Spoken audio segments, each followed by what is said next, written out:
1973년 8월 8일 총에 맞아 사망한 채로 어느 남성의 시체가 발견됩니다. 남자는 근처 사탕가게의 주인이었습니다. 이 남자를 총으로 쏜 것은 남자와 절친한 사이였던 또 다른 남성이었습니다. 그는 어쩔 수가 없었다며 경찰에 자수를 했는데요. 알고 보니 죽은 사탕가게 사장은 끔찍한 연쇄살인마였습니다. 오늘 소개할 3개의 살인마는 캔디맨으로도 불린 딘 코를입니다.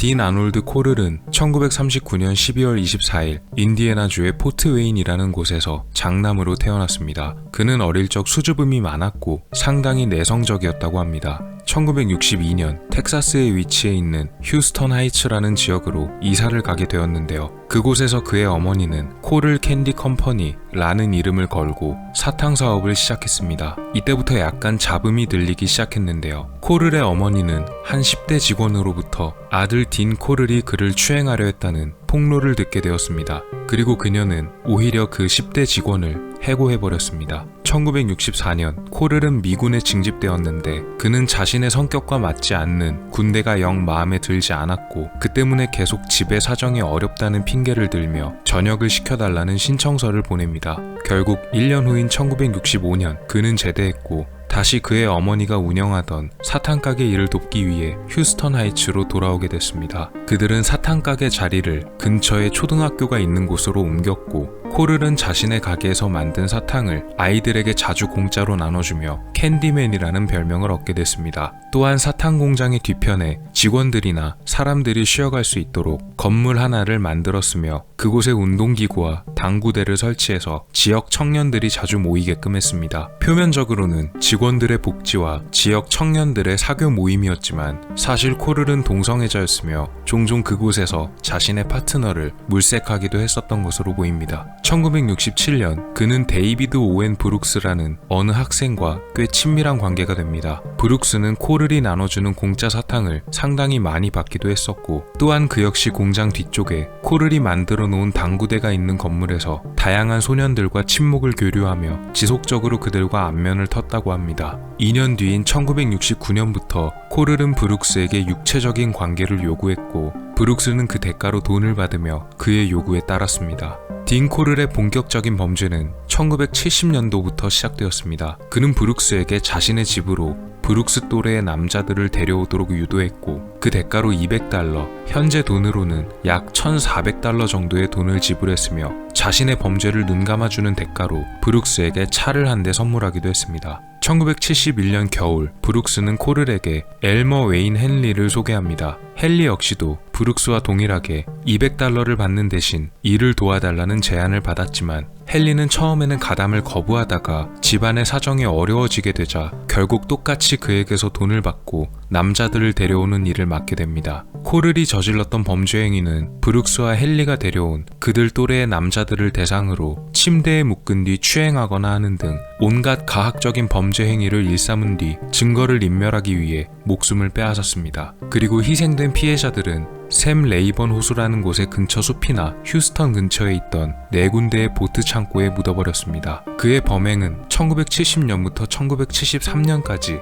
약 3년간 지속되었으며 이 기간 동안 저질러진 범죄 행각에는 브룩스와 헨리도 가담하였음이 나중에 진술조사에서 드러나게 됩니다. 1973년 8월 8일 새벽 3시경 헨리가 코를의 집으로 여자친구를 데려왔다는 사실에 격분해서 코를과 헨리 사이에 약간의 다툼이 있었지만 진정하는 듯 보였다고 합니다. 그러나 헨리와 그의 여자친구가 술에 취한 채 잠들었다가 깨어나 보니 그들의 몸은 줄로 묶여 있었으며 코를이 모두 죽이겠다는 협박을 합니다. 그는 헨리에게 마지막 기회를 주겠다며 직접 스스로 여자친구 목숨을 끝내면 헨리만은 살려주겠다는 끔찍한 제안을 내밀었습니다. 총을 받아든 헨리는 여자친구만은 살리고 싶었기에 총구를 오히려 코를에게 겨눴으며 결국 코를은 목숨을 잃었습니다. 헨리는 모든 것이 끝났다고 생각해 전화번호부를 뒤져서 지역 경찰국의 번호를 알아낸 뒤 자수하고 말았습니다. 출동한 경찰들은 코를의 집에서 그동안 범행에 사용된 것으로 추정되는 여러 가지 고문 도구들을 찾아내기도 했습니다.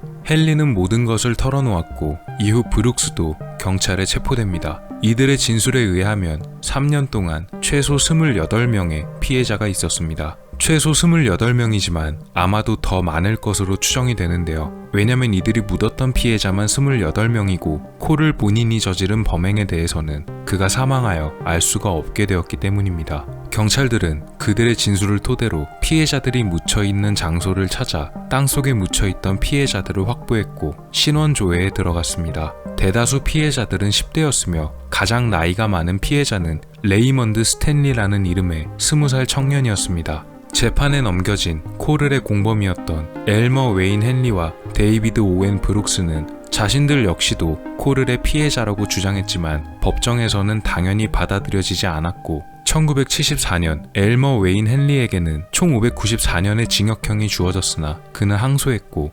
1979년 최종적으로 다시 한번 징역 594년형이 확정되었습니다. 데이비드 오웬 브룩스 역시 1975년에 종신형이 확정되었고 그는 교도소에서 복역하던 중 2020년 코로나 합병증으로 인해 감옥 안에서 사망했습니다. 사실 이 사건으로 인해서 경찰은 엄청난 비난을 받았습니다. 처음부터 수사를 제대로 했더라면 실마리라도 잡을 수 있었을 텐데요. 경찰들은 소년들의 실종을 단순한 가출로 여겼기 때문입니다. 마치 제프리 다머 사건 때와 비슷한 양상을 보였습니다. 2012년 헨리의 소지품 중 하나에서 사진 한 장이 발견되었습니다. 코를의 집에서 촬영된 듯한 사진이었는데요. 헨리와 브룩스는 이 사진을 처음 봤다고 하며 아마도 코를이 직접 저질렀던 범죄의 희생자일 것이라 추측했습니다. 아직도 이 사진 속 인물의 정체는 이름조차 밝혀지지 않았고 만약 희생됐다면 어디에 묻혔는지도 알 수가 없는 상황입니다. 미국 역사상 최악의 연쇄살인 사건 중